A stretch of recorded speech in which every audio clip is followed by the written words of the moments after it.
makuru ki bana. Izo nshuti eshatu harimo bita nzovu. Muraza gusangamo n'isazi ya indi duhira ngo du. Muraza gusangamo n'uruyuki, uruki rugira ubuki buryoshye.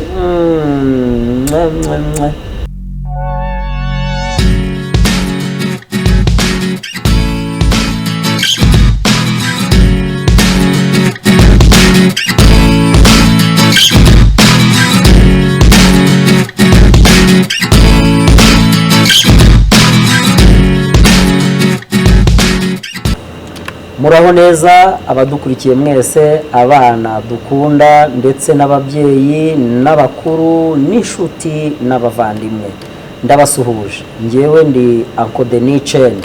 Muri kano kanya ngira ngo tuganire muri iki kiganiro makuru ki bana. Nk'ibisanzwe rero iryo ni rya zuru ryanjye, muzi yuko nkunda kugenda nganira naryo, ndetse kandi namwe ubwanyu nzi neza ko murikunda. Abana mwese ndabasuhuje. Rero Uncle Denicen uyu munsi mbafitiye iki? Ni inkuru idasanzwe. Tugiye kuganira ku nkuru dusanga mu igitabo cy'Ikinyarwanda umwaka wa 4 w'amashuri abanza. Muri iki gitabo rero ni igitabo cyitwa Twige neza ururimi rwacu Ikinyarwanda. Mwari muzi yuko ururimi rwacu ari Ikinyarwanda? Yego. Ariko nubwo ari Ikinyarwanda, mwakwiye no gusobanukirwa ko buriya ururimi rugendana n'umuco. Ururimi tuba tuvuga rugendana n'umuco wacu. Umuco wacu ni Ikinyarwanda, ndetse n'ururimi rwacu ni umuco. Niyo mpamvu rero muri iyo gahunda y'ururimi rwacu rw'Ikinyarwanda, iyi nkuru yo mwaka wa 4 ngiye kuyibasomera. Muri iyi nkuru rero ni inkuru iryoshye cyane. Muraza gusangamo abavandimwe cyangwa se inshuti eshatu zari zituranye. Izo nshuti eshatu harimo bita nzovu. Nzovu nyamunini. Muraza gusangamo n'isazi ya indi duhira ngo du. Muraza gusangamo n'uruyuki, uruki rugira ubuki buryoshye. Uruki rugira ubuki buryoshye. Abantu bashobora kwishyira hamwe bakandika igitabo.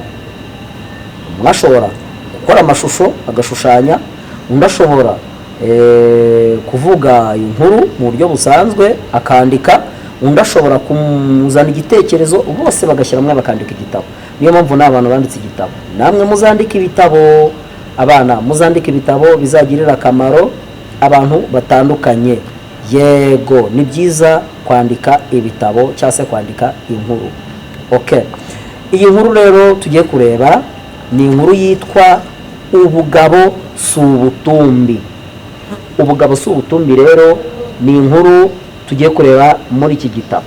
Muraza gusangamo abo bavandimwe batatu nigeze kubabwira, nzovu nyamunini ndetse sazi ndetse na ruyuki. Katwumve rero iyo nkuru. Kera habayeho umugabo akitwa nzovu nyamunini. Yaratuye ahantu heza, yarubatse inzu nziza. Arangije igihe kimwe mu nzu ye yumva ibintu biduhira, ngo bikabuza muza amahoro ntasinzire. Ajya kugenzura asanga ni isazi yamubujije amahoro. Abura ukuntu abigenza. Aragenda ahamagara abavandimwe be, arabicaza. Ubwo n'izindi nyamaswa azikoresha inama. Zimaze kwicara ziri mu nama, ziga ku kibazo cya sazi. Noneho rero arazibwira ati, ngewe saza mbujije amahoro, mbuza gusinzira. Izindi nyamaswa ziramucyaza ziti reka. Sazi ntago afite ahantu aba, none uri kumwirukana ngo akubuza gusinzira. Hemera muturane, igiye kuba mu kinyi by'amarembo, umuhe icyumba kimwe mu nzu yawe nini, wubatse inzu nini. Nzovu arabyanga, ahita yikubura arataha. Amaze gutaha, sazi akoranya izindi nyamaswa ati, mbigenze ne ko naho kuba mfite. Aba muzi cyakurikiyeho. Ako kanya ruyuki yahise ahaguruka ati, ngewe nzagenda njye kubwira nzovu agucumbikira, ntago agomba kwirukana. Izindi nyamaswa ziturakagabo sha, genda umubwire. Inzovu biragiye yibera mu rugo. Sazi nawe aragiye asanga nzovu ari kugira gute, asanga nzovu yicaye iwe. Namubonye sazi ahita yicara mu ntebe arinjira. Amaze kwinjira ahita agenda ababwiye nzovu ati, kuki udashaka gucumbikira sazi? Nzovu ati, ntibishoboka, se namucumbikira. uruyuki ruhita rusimbuka ruramudwinga rumudwinza ku kaguru, inzovu ati harararara, mu gihe akiri gutaka uruyuki rurasimbutse rumudwinza mu gatuza, inzovu ati yerorororo, mu gihe rugiye gusimbukira no ku mutwe, inzovu ati mbabarira. Aho yadwingaga rero uruyuki ahitwaga habyimba, inzovu ibisabye imbabazi, iti ese urashaka iki wakagabo? Uruyuki rurasobanura ati emera ko uzacumbikira sazi, muzabane neza mu nzu ukora ko wubatse inzu nini nziza. Inzovu arabyemera. Muratekereza yuko inzovu yabyemeye neza? Yego, yarabyemeye kubera ko izindi nyamaswa zatumye uruyuki akamubuza amahoro. Niko rero kwemera gucumbikira sazi muri ya nzu, baturana neza, bemera kuba inshuti, aho guhora duhira mu bikingi by'amarembo, baturana neza.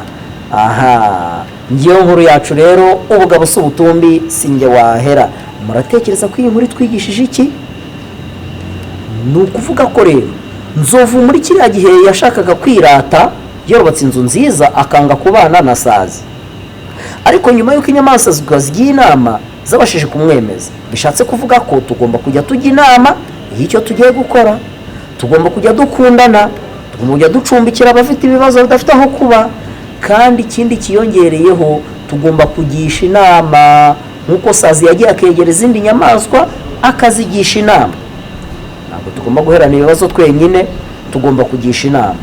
Ubugabo si ubutumbi rero, bishatse kuvuga ko ntabwo umuntu agomba kwigira wenyine ngo yumve yuko yageze ku byinshi akomeye. Hoya, agomba kujya yibuka kujya ayegera bagenzi be, bagasangira, bakaganira, ntiyumve ko ari we wenyine, ndetse natwe tukajya tumwegera, tukajya tumuganiriza, tumwereka ko turi inshuti.